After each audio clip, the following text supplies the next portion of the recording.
Hi, everyone, and welcome back to the Killer Femmes fiasco, or as we try to call it, the Killer Femmes hangout, which never was. I want to apologize to those of you who tried to log in the other day, and to make it up to you, we're going to do a recorded event with as many Killer Femmes as we can round up. And first off is Christine Kling. I may call her Chris, because that's how I know her. And Chris, say hi, and would you tell us a little bit about your series? Sure. Hi, Libby. Good morning. As you can see from my glorious background, I'm on the road traveling, and traveling is a whole lot of my life. I usually am not in a motel room. I'm usually on a sailboat. And it's because of that, because I love sailing and I love traveling and whatnot, that I decided to write a series with a character who's a boater like I am.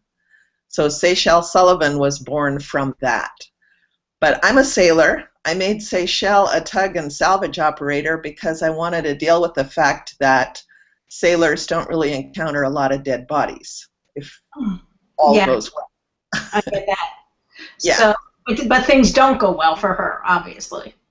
Things don't go well for Seychelles because as a tug and salvage operator, you might think of her as being like AAA on the water. If you break down, if you crash, if your boat's on fire, you call a salvage boat. And that gives her much more occasion to encounter murder mysteries. And that's what this series is. It's a suspense murder mystery, regional, set in Fort Lauderdale and the Bahamas. She goes there, goes down to the Florida Keys. So it's a whole tropical, on-the-water adventure series. So let me ask you a question about secrets of a series writer. How did you avoid the trap of Seychelles not finding dead bodies? Is it because of her particular occupation as a salvage and tug operator? That's part of it. For example, the second book, Cross Current, that is in the bundle that we have here, I had her do something that mirrored something that happened in the newspapers. Many folks may remember a decade ago, Elian Gonzalez was found floating off Florida, a little boy who had been in a boat full of refugees coming from Cuba and to the United States. And it was a huge story. Should we return Elian? His mother died in the crossing, and his father still lived in Cuba. And while that was going on, I kept thinking to myself, how would that story have been different if Elian had been Haitian? And so I have my salvage operator find a boat with a little girl in it, only she's Haitian. And of course, since what I write are these murder mysteries, there is the body of a dead woman in the boat with the girl. It's not her mother, and she has to figure out who it is, and is the person who killed that woman going to be after the child. Ooh, that sounds great. I guess I didn't read Cross Current yet. I know I read your first one, and I read the standalone since, but or the new series. But let's talk a little bit about the secrets of a series. What do you think it takes to write a successful series, as someone who has definitely done 2 of them? Oh gosh, if we knew that for sure, if there was one certain secret, we'd all be pushing James Patterson off the bestseller list, because people love series. And we've watched the people binging on TV series now. Everybody loves to sit down and read or to watch a whole series. And I think what it is it's a certain kind of familiarity. You want to get to know these characters and feel that they're your friends. Mm-hmm. And they have to be interesting enough that they can't be boring, but they have to be people that are so believable that you think, oh yeah, I know these people and I want to spend more time with them. And that's interesting, because I do believe you're absolutely right, but I'm always thinking now, how can my protagonist change and yet still be familiar and believable to my readers? What do you think about an evolution of a character? Well, I think it's essential not only for the readers but also for us. because if we get bored with it, boy, will it show. So it has to be something that works. And I'm planning a Seychelles book after I finish the work in progress that I'm on now, which is a book for the other series. But this new Seychelles book, it'll be number 5 for the series, is going to switch it up quite a bit. Because in every book so far, there's been a child of some sort that she's had to rescue. And in every book, she's been fighting that she doesn't feel like she can be a mother. She doesn't feel maternal at all. Right, right. That I'm doing something similar in my Georgia Davis series. With Georgia was always a loner. She was someone that never needed anyone. She had a lot of baggage. She didn't want any close connections with people. And in the 4th one, not the one that's in the bundle, that's the first one, I throw a lot of family members and different people at Georgia, so she can't be alone anymore. I think that's normal. I mean, we have a desire to make them change. They have to change in a way. They have some sort of catharsis and some thing that they go through that changes them slightly in each book. But I couldn't write the same book, the same character, and just changing a few details. They have to evolve as people. But still, there has to be that core. I don't know if you remember in the Hannibal Lecter books, Thomas Harris, when he wrote that last book, Hannibal, and he made the FBI character, Clarice Starling, somebody totally different, everybody freaked out. Her core, who she was, changed. Right. And I hated that book. I mean, Clarice wouldn't do that, I get that. People have to know that Georgia or Seychelles or these characters, even if their circumstances change into something completely different, the core of who they are will stay the same. Do you keep, I know some authors keep lists and almost encyclopedias of every detail of their characters so they can be sure that they don't make a mistake in other books that follow the first one. Do you do anything like that? I don't. I mean, if I need a detail on a person, I go back to the book and read what I wrote about them the first time. But do you? I didn't do that in the beginning when I was writing the Seychelles books. But since I've discovered Scrivener and started writing in Scrivener, I'm doing that much more. And I do have character lists, character profiles, if you will, a little bit of a profile on each character. But more importantly, because I write a lot about boats and stuff like that, whenever I'm going to include a boat in a book, I go shopping on Yacht World and I find the boat and then I do a web page capture and import it into Scrivener. Okay, right. One last question, or actually, what piece of advice would you offer authors who are writing a series? My piece of advice would be, I think, to make each book stand alone. Don't make them dependent. Don't make them order dependent. Make each book a whole and complete novel. Thank you, Chris. This has been a lot of fun. I wish we could have done it live, but at least we're doing it now. And next, we're going to go to Sujata Massey. She and I are going to have a conversation similar to what Chris and I just did. So stay tuned, and thanks so much for watching this. Sujata and I are here. We are 2 of the 5 Killer Femmes, and we want to talk to you a little bit about our series and what are the secrets to writing a series. I write this Rei Shimura mystery series, which is about a young Japanese-American woman living in Tokyo. Some of the books are actually set in the U.S., but most of them are set in Japan, and every single one has a Japanese theme. Well, when I started writing, it was the mid-1990s, and these series with women sleuths were expanding all the time. There were so many of them, and a lot of them were, people that were, still there were quite a lot of PI and cop type characters. And I did somebody who was an art historian who wanted to work with antiques in Japan. So that was a little bit different. One of the conventions that or at least I always hear when I'm at a mystery event and other writers are talking, is they always say, well, my amateur sleuth is just like me, but she's a little bit younger and a little bit thinner. And, everybody laughs. And I really don't think that's necessary at all. Why not? Well, why that's not what the reality is, that we're not all reading about inspirational paper dolls. So, the people look at Ian Rankin, his Inspector Rebus, he's no prize. I mean, Ian Rankin is a lot more attractive than the character he writes about. And that's a very successful series. And probably Bosch, too. Oh, that's an excellent example.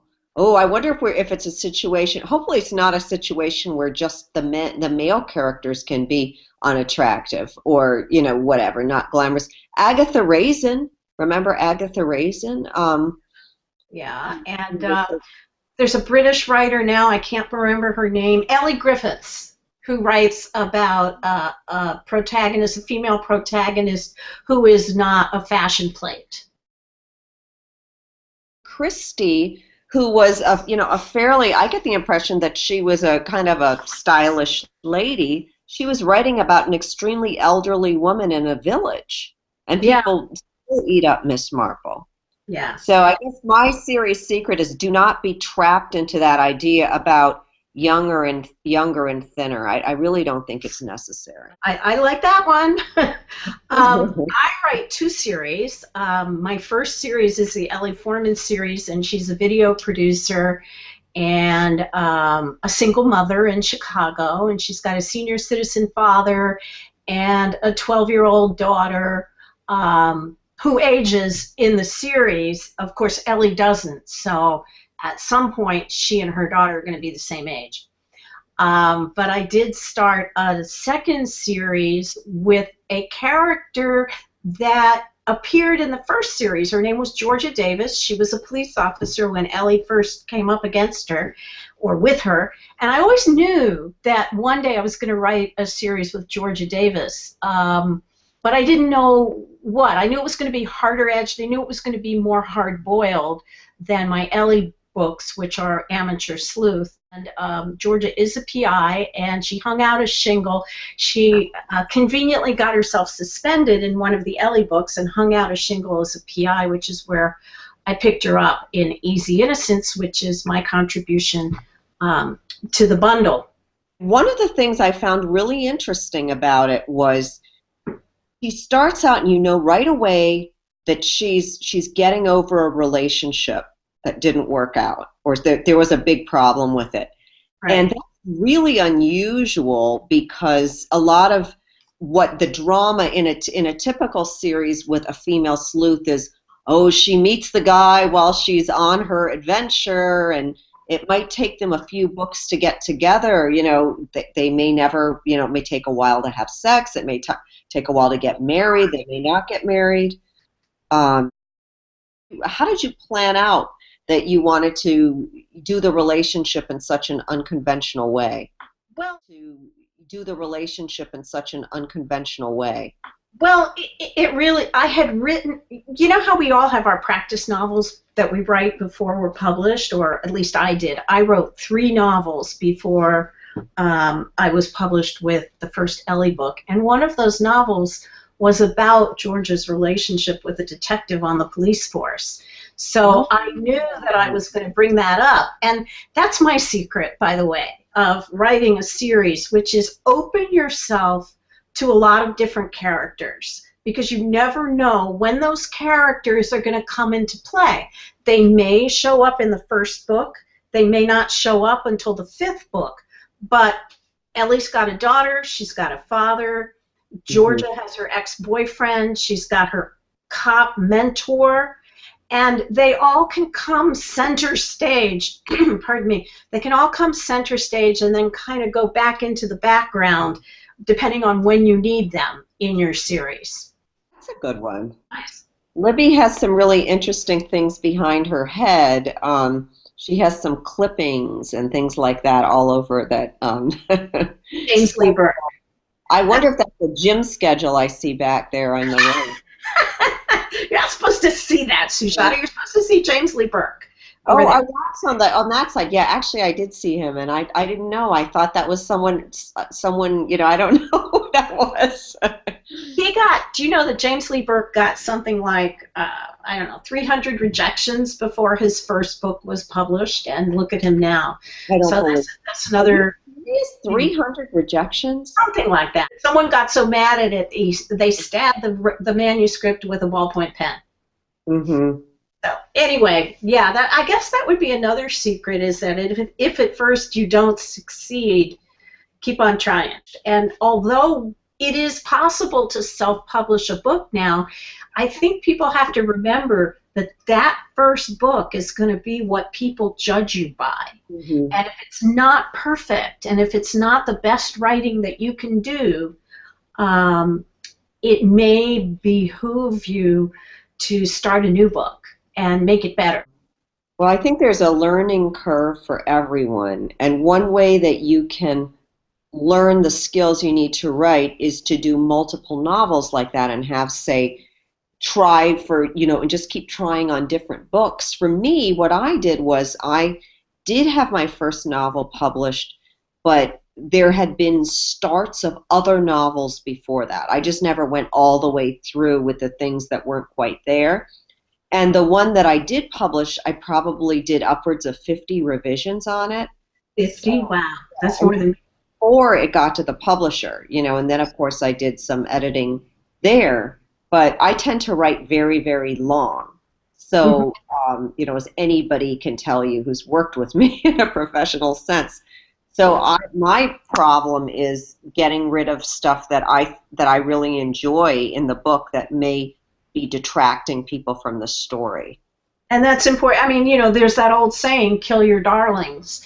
And I've had to kill a few myself. I mean, lines that I thought were just perfect, and maybe plot lines for you that you thought were really good, but just in the final analysis were detracting from your protagonist. Yeah. Let's talk about the new world that we're both finding ourselves in. Both of us used to be traditionally published, and one thing that I wish and I have hired out for is a developmental editor. Oh yeah, I'm just doing that now myself. Talk about that. Oh, it's really exciting. Well, first of all, what people need to know is that for a number of reasons, really excellent professional people who worked in New York at the big publishing houses aren't working there anymore. They might have left because they're raising a family. They might have left because they're moving. They might have decided, hey, I'm tired of, making a small amount of money and going crazy on all these different tasks, and I want to do it my own way. So there are people like that out there that you can find that are extremely experienced editors. How would you suggest that someone find a developmental editor, if you know any? The way that I did it was I sent an email to a number of my writer friends, and I asked them if they had heard of anybody that was doing it. And I wound up with a number of names, and like some of the people I called and I could say, oh, this isn't for me. Like one person, here's an example, wanted to. It was a high price. It was approaching $2,000, and he wanted to have a 30-minute phone call with me, and that would be the end of it. Whereas I could have a manuscript I could have a 3-page letter.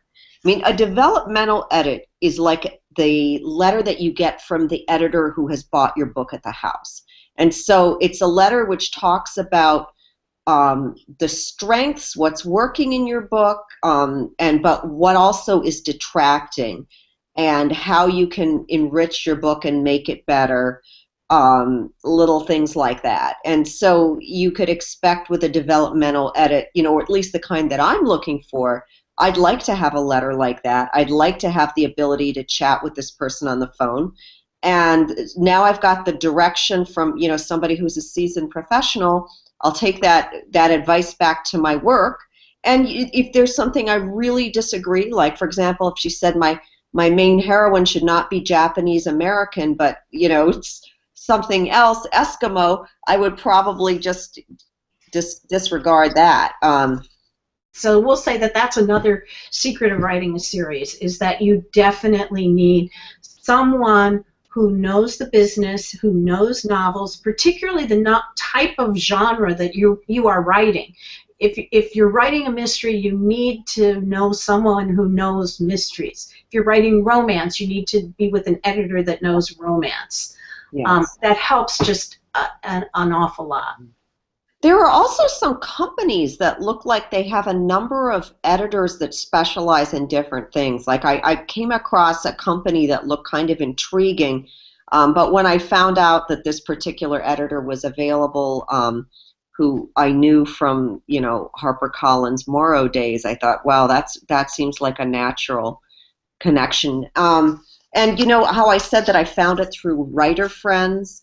You know what? Everybody here can have writer friends if they join Sisters in Crime, if they join. Can't you be sort of like a fledgling member of MWA? MWA is another one. And you can also be a male sister in crime. You just need to be sympathetic and aware that the main mission is sort of having parity for women and men writers in fiction. And the slug line for MWA used to be writers don't get paid enough. That was kind of where it was, although it's actually not improved recently. That's probably one of the drawbacks of being a traditionally published author these days, is that if you are not a Michael Connelly or a John Grisham or a Sarah Paretsky, your advances are not going to be what they used to be, and certainly not what you'd like them to be. Yeah. And then your agent takes 15% of that. But a lot of people feel that agents do provide a valuable service, and I know you've been with your agent for a really long time. And my agent was incredibly helpful in some publishing problems I've had in the past. That I really value her a lot. And so I feel like there's still potentially a role for agents, for people who self-publish, because sometimes people who are very successful self-publishing in the United States and England, and they've certainly, in the English language, they would like to go abroad and have books translated in markets like Germany. That is, Germany and France are apparently very hungry for mystery and romance. Yeah, I just finished a German translation of A Bitter Veil, which is my historical thriller that's set in Iran, and it should be it's up right now. The ebook isn't quite ready yet, but the print book is definitely up, so that's pretty exciting. Oh, that's really exciting. Gosh. Yeah. But you know what? We need to mention our contest before we forget. That's right. Killer Femmes is having a contest whereby you can win a $100 gift card to the vendor of your choice, whether it's Amazon or iBooks or Kobo or Barnes & Noble. All you have to do is to go to our Facebook page. It's facebook.com/killerfemmes, and you need to like our page, but then you will see the word contest in red letters on the left-hand side of the page. Enter it. It's free. And you could win. The first grand prize is $100. The second prize is $50 gift card.